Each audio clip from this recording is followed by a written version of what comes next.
Callum. How's it going? My name's Kelsey McCarson. I'm a boxing Hey, writer for okay. Bleacher Report and Heavy. I'm super grateful to talk to you, man. I know Um, what. I was actually at your fight when you fought at Madison Square Garden last year. Okay. Okay. I'm so A good grateful. night. Yeah, I was really grateful to be there. You were just coming off the World Boxing Super Series win. I think my opinion is that you've solidified yourself as the best super middleweight boxer in the world. And so I'm really grateful to talk to you, and I'm really excited for your fight against Canelo Alvarez, man. That's a huge opportunity. Yeah, it's massive. It's a huge opportunity. It's the biggest fight possible for anyone in my weight division or around my weight division, and to become a world champion. And like you say, become a number one in the division. The next goal was to be involved in the biggest fights possible, and this definitely is that. And it's a fight that definitely motivates me, and it does excite me. Did you expect such a huge fight to be made on such late notice? Did you expect this fight to happen in 2020? Because it was on and off again, right? No, it didn't. It was on off throughout the year, and that along with the pandemic and all other stuff going on and his stuff outside the ring. There was deep down, I probably never thought he'd fight this year, but there was always a chance. I was getting told it could possibly happen. It could possibly happen. So I always had to just keep hoping, keep waiting, and thankfully we did get it over the line. And now we're here. It's not long away, and it's exciting. It's a great fight. Potentially could be, stars could gel very well, and I'm looking forward to it. Is it easier or harder to prepare for a fight on late notice? On short notice? Short notice. Both really, obviously. The longer to prepare, the better. You've got more time to do everything. But sometimes shorter is good. It's just it takes all the mental stress away for weeks and weeks and weeks. You just get in, you've before you know the fight's here and it's done. So sometimes a short camp can be a blessing, especially if you're already in training. Because sometimes if you've been training and you get a long time for a big fight, you can get too excited and you can probably overtrain. So I'd probably wanted longer than 4 weeks, but because of the work I've been doing previously and living a good life and staying ready, I know I'll be in good shape come December 19th. And if it wasn't, I wouldn't have took the fight. How long have you been thinking about this fight, though? This opponent. A long time. The minute he went to 168, you knew that there was a slight possibility, because I never ever believed he'd fight this heavy. He was at 154 when he fought me brother, and then he moved to 160, and I didn't think he'd go any heavier. And then when he went to 168, I thought he went back down to 160, and I thought that was it. And then it was only when he went to 175 to fight Kovalev, I thought, well, that makes his chances of fighting at 168, because I think it'd be a big jump to go back from 175 right to 160. So I kind of knew then his next fight would be at 168. And to fight at 168, he'd have to fight one of the champions. So I knew I was in a list of 4 fighters to probably get the fight. And I just had to make sure it was me. And I believe I'm the one that makes the most sense. I'm the Ring Magazine champion. I'm the current number 1 in all the rankings. So I knew that the chances of getting it were slightly better. So I just had to stay ready and stay in the gym. Yeah, I actually thought because you were number 1 and because you had solidified yourself that maybe you wouldn't be the guy, right? I thought that maybe they would skip over you. And you're also like you're in your prime, man. Kovalev is a guy who's a little older who was a great champion. But I was like, there's no way they're going to fight Callum Smith at 168. And yet here we are. How exciting is that for you, man?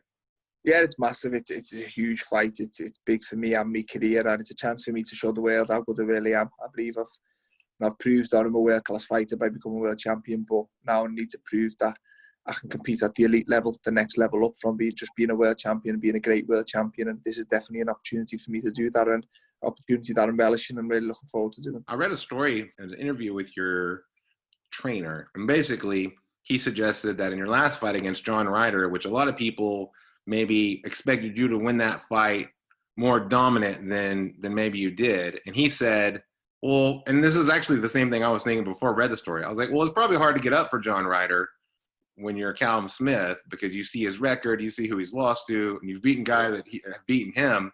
But he said, I would have to ask you, anybody who wants to know that would have to ask you, is that what happened against John Ryder, or how would you rate your performance? I don't rate my performance pretty well, to be honest with you. It was a blow-apart performance from my own standards, and as a world champion, you feel you've got pressure to deliver every single time and fight like a world champion, and I didn't, so I was obviously disappointed in myself. But in terms of the opposition, dude, I'd have preferred a better opponent, but it was an opponent I had to fight, and It's not an excuse. I still should have went in there. I still should have dealt with him the way I dealt with Hassan and Dan, but I didn't. I underperformed, and I made the fight a lot closer than what it should have been. But that's been and gone. I believe that's me. I think everyone's due a bad performance every now and again, and hopefully that was my one. And now I can get back to performing the way I know I can and the way I'll need to in my next fight. I know I'll need to be better, and I believe I will be. Yeah, and it's not, John Ryder's a good fighter. It's not like it was a bad, you didn't have a bad performance. You just maybe didn't fit up to the expectations, the huge expectations that everybody has now when we watch you fight.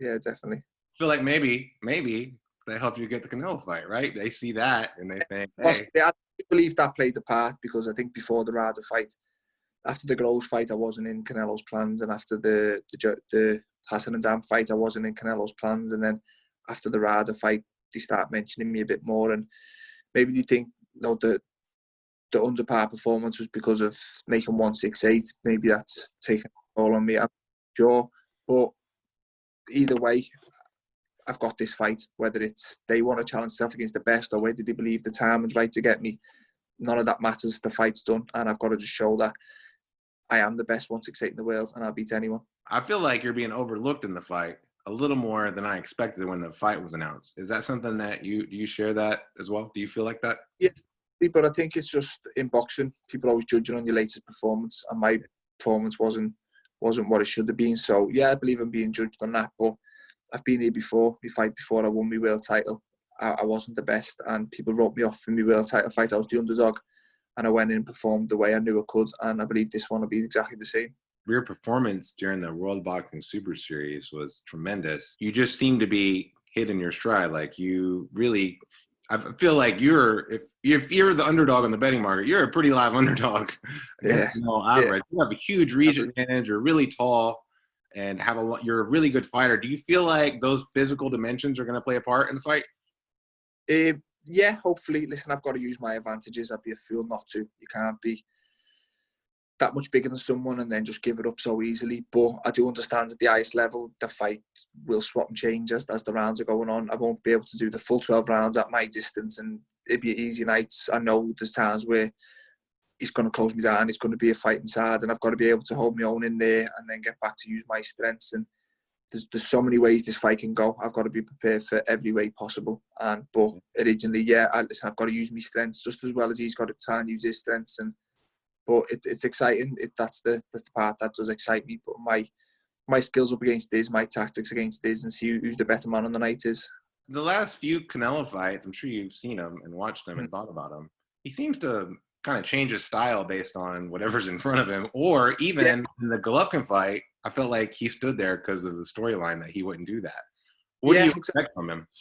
First, the Triple G fight, he boxed on the back foot, and then people said he ran. So the second fight, he kind of pushed Triple G back, which a lot of people didn't think he'd be able to do. And then that's what I was saying before. He's at the level he's at, in the position he's in, because he can do a bit of everything. You're not getting the same Canelo every way. So to prepare for that, I've got to prepare for every version of him. I've got to prepare for the back foot Canelo, the front foot Canelo, all different types.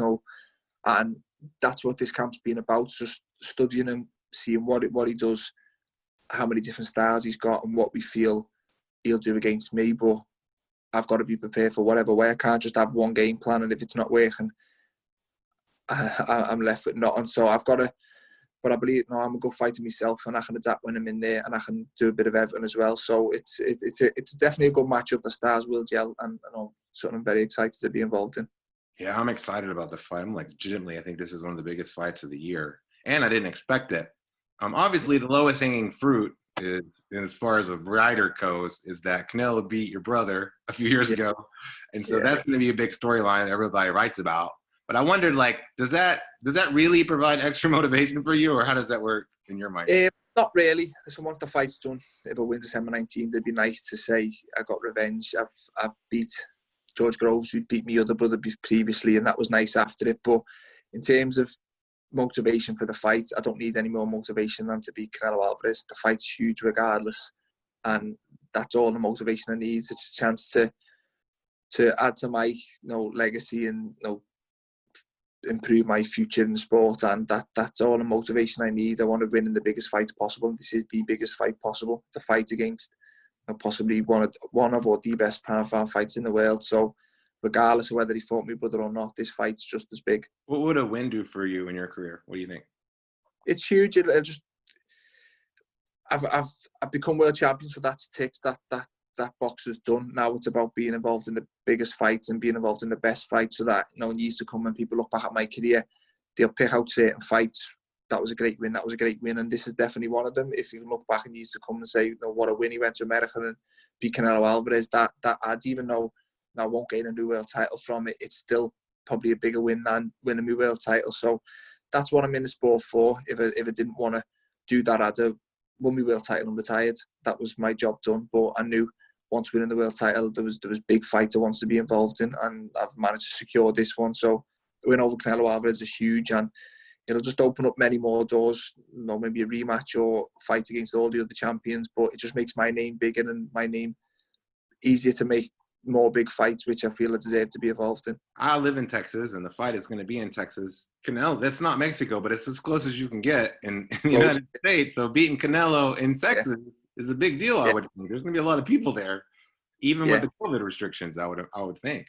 Yeah, thankfully we've got some form of fans in there, even though they won't be my fans. But it's good to just see sport getting fans back in the arenas. It's been a strange year, strange times, but hopefully, towards the end of this year and next year, we can start slowly getting more and more fans back in. And I think sport isn't exactly what it is without fans. Fans make the sport, so it'll be nice to see some form of fans there, even though it won't be full capacity, but it'll still be nice to hear some noise. Yeah, I'm super grateful as somebody who makes money writing about combat sports that you guys are doing this, so I'm really grateful for that, so thank you. One of the strangest things I think that part of 2020 are all these exhibition boxing bouts. Have you been paying attention to that with Mayweather and Jake Paul? And yeah, I've seen all that today. I didn't really know how true it was, but it's weird. It's weird. It is a bit of a weird one, but you'll probably make about 100 million out of it or something, so you can't really blame him. But yeah, it's just, even like the Tyson Jones thing. I was a massive Tyson fan and a huge Jones fan.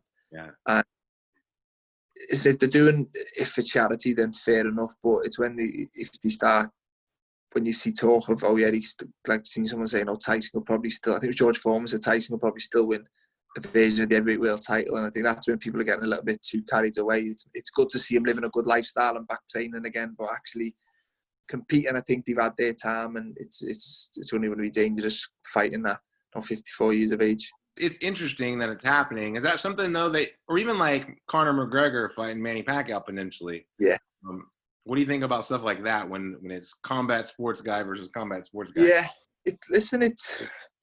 I think in terms out of them all, Conor McGregor's probably got the most right. He is a fighter and he is good with his hands, so to speak. It's just, I think between like the YouTubers who are getting paid, probably more money than most world champions are getting paid, and that's where the credibility loses. Like I said, if someone wants to get in the ring and train and fight for charity, fair play. I give them a round of applause, because it takes a man to get in the ring, but to actually turn professional and do it, and it just kind of takes away. There's a lot of fighters who have been doing this the whole life who are very good fighters who don't get them type of opportunities and don't get them paydays. So you've got to feel for them type of fighters. But again, I'm just a boxer. I've got to do my own thing and concentrate on my own thing. If they want to do it and make money, then who am I to stop them? Yeah, and we call them professional, but they're professional fighters who haven't actually fought any real amateur fighters. Exactly. Like the KSI and Logan Paul or Jake Paul, they actually had a real professional fight and probably got paid a lot of money for it. Yeah, there's a lot of fighters 1-0, 2-0. We'd beat them easy, probably getting a few £100 to fight. It's just that side of it. It's frustrating. As a fellow boxer who has come through the ranks, and you earn the little money at the start to reach the big paydays, and say we've been doing this all our life, all to the amateurs, and for someone to just come and do it and fight another fellow YouTuber and get paid a lot of money, it's frustrating. But again, if they can make money off it, fair play to them. Well, I'm super grateful to talk with you. Hopefully I'll be at the fight. If not, I'll definitely be watching it, covering it, and everybody. Sure, the Texas boxing fans are hyped about you coming to Texas. So congratulations, and thanks so much for your time. Thank you, Kelsey. See you in a bit, mate. Thank you.